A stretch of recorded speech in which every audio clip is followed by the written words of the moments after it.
খাবারটা ইয়ে করে দাও। ইতিমধ্যেই আমাদের সাথে যে ঘটনাগুলো ঘটছে, ওই নিচেটা দাও, নিচেটা দাও। হ্যাঁ, ইতিমধ্যেই আপনারা দেখেছেন আমাদের আমাদের আমাদের সাথে যে ঘটনাগুলো ঘটছে, অনাকাঙ্ক্ষিত, দুঃখজনক, ন্যাক্কারজনক ঘটনা।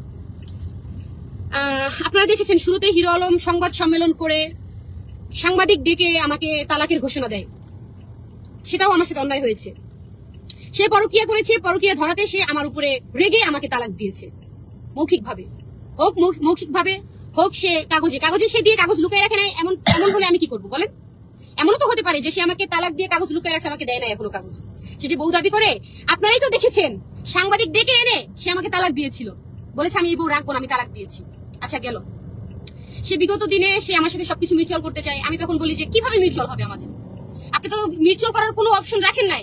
আমার তো ফ্যামিলি আছে, আমার তো বাবা মা আছে, আমার তো গ্রামে একটা নামগন্ধ আছে, তাই না? নামগন্ধ তো আপনি মুছে দিয়েছেন, সবাই জানে আপনি আমাকে তালাক দিয়েছেন। এখন আমরা কিভাবে মিউচুয়ালে আসবো? সে বলে আমি মিডিয়া ডেকে, আমি যেমন মিডিয়া ডেকে তোমার সম্মানহানি করেছি, তোমার সম্মান আমি ফিরিয়ে দিব। আমি বললাম এটা খুবই খারাপ একটা বিষয়, যেহেতু আপনি মিডিয়া ডেকে আমাকে তালাক দিচ্ছেন, আবার মিডিয়া ডেকে মানুষ বলবে আমরা নাটক করছি, মানুষ বলবে আমরা ভাইরাল হতে চাচ্ছি। আমি এরকম চাচ্ছি না। আপনার নামে মিথিলা ধর্ষণ মামলা দিয়েছে, আপনি মিথিলাকে বিয়ে করেন। আমি তাকে কন্ডিশন দিয়েছি আপনি মিথিলাকে বিয়ে করেন। তারপরে সে বলছে সে রিয়াজকে ধরেছে। লাস্টে সে আজকে যে ঘটনা ঘটছে, রিয়াজকে সে নিজেই বলছে যে তুমি দেখা করো না হলে আমি তোমার সাথে দেখা করবো। রিয়াজ আসছে বাসায়, রিয়াজ আসছে, সেও আসছে। এর মধ্যে রিয়াজের সাথে যখন সে বাকবিতণ্ডায় জড়ায় গেছে, স্বাভাবিক। রিয়াজের বউর সাথে হিরো আলম কি ধরনের ভিডিও বানায় আপনারা দেখছেন। গাড়ির মধ্যে শুরু করছে কিন্তু তারা।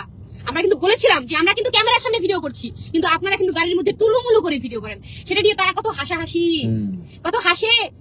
আপনারা তো তালাক প্রাপ্ত, আমরা টুলুমুলু করে ভিডিও করি না, কি করি এটা আপনাদের দেখার বিষয় নাই। তাহলে আমরা কাজ করছি, আমরাও তো তালাক প্রাপ্ত, আমরা কাজ করছি, তাতে আপনার এত জ্বলে কেন হিরো আলম? আপনার কেন এত জ্বলছে বলেন? আপনার কেন জ্বলে? যখন আমাকে তালাক দিচ্ছেন তখন ভাবেন নাই, তখন ভাইবা দেন নাই? এই যে মিডিয়া ডেকে এই যে আপনার ছেলে পেলে কত ভাবে আমাকে আঘাত করছেন আপনি।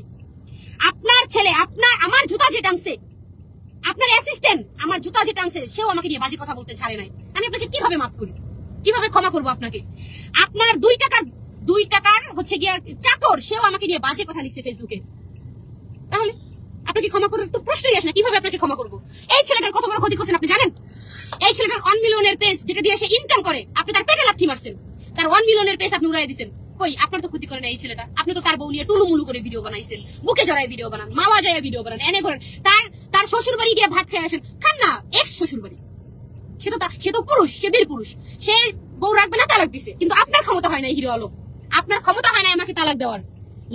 লাস্টে গিয়ে আমারই ডিভোর্স করতে হবে, আপনাকে আমার ডিভোর্স করতে হবে। আপনার ক্ষমতা হয় না আমাকে তালাক দেওয়ার। আপনি কেমন পুরুষ? ঘোষণা দিয়েছিলেন আপনি আমাকে তালাক দিবেন, দিতে পারেন না কেন এখনো পর্যন্ত? এখন এসে বউ দাবি করেন। আপনি এই ছেলেকে বাসায় গেছেন, আপনি সিন ক্রিয়েট করছেন, আপনি এই ছেলেকে মারছেন, আপনি মামলা দিচ্ছেন। কেন দিচ্ছেন মামলা? কেন মিথ্যা হয়রানি করতেছেন এইভাবে? কেন করতেছেন বলেন? কেন করতেছেন? এই ছেলেকে আপনি ডাকছিলেন মিউচুয়াল করবেন, আপনাদের মধ্যে ঝামেলা হয়েছে, এক কথা 2 কথায় আপনি মারছেন, আপনার ছেলে পেলে মারছেন। দেখেন, মেরে তো তার মাথা ফাটাইছেন, আবার আমাদের নামই মামলা দিচ্ছেন। মিথ্যা মামলা দিচ্ছেন আপনি, মিথ্যা মামলা। দেশবাসী দেখেন, মিথ্যা মামলা। আসলে মিথ্যা দিয়ে সত্য কখনো ঢাকা যায় না, কখনোই ঢাকা যায় না। মিথ্যা দিয়ে সত্য কখনোই ঢাকা যায় না। আপনি একটা মুসলমানের বাচ্চা, ঠিক আছে? আপনি কিন্তু মুসলিম, এটা মাথায় রাখবেন। আপনি এই যে আমার বাসার নিচে চিল্লায় বলছেন, এই যে বলছেন যে আপনার বউ নাকি দেহ ব্যবসা করে, সেই বউ কোনোদিন ফেরত পাইতে চান? আবার আপনার বউ তো এখনো তো রিয়ামণি আপনার বউ। তাহলে বউর নামে যে এত বড় একটা কথা বলছেন, ইসি ঘৃণা। এরকম মেয়ে বিয়ে করছেন আপনি, আপনার লজ্জা লাগে না? আপনার শরম নাই? কেমনে বলেন? এখনো তো আপনার বউ, তাহলে এই কথাটা কেমনে বলছেন আপনি? আপনার মুখ দিয়ে কেমনে আসলো বলেন? দেশবাসী বলেন, আপনারা বলেন। তার তো ওয়াইফ আমি, তাহলে ওয়াইফকে কিভাবে সে বলে এত বাজে কথা, এত নোংরা কথা? সেটাই প্রথম বলে নাই, সে অনেক আগেও বলছে। সে আমার মন থেকে উঠে গেছে। তার সাথে আমি কিভাবে মিউচুয়ালে যাব বলেন? সে মিউচুয়াল করি নাই দেখা তার সাথে আমি এখন সংসার করবো না বিধায় সে মিথ্যা মামলা। এই ছেলেটাকে হয়রানি, এই ছেলের ইউটিউবে স্ট্রাইক মারে, পেজ নষ্ট করে দেয়। কেন?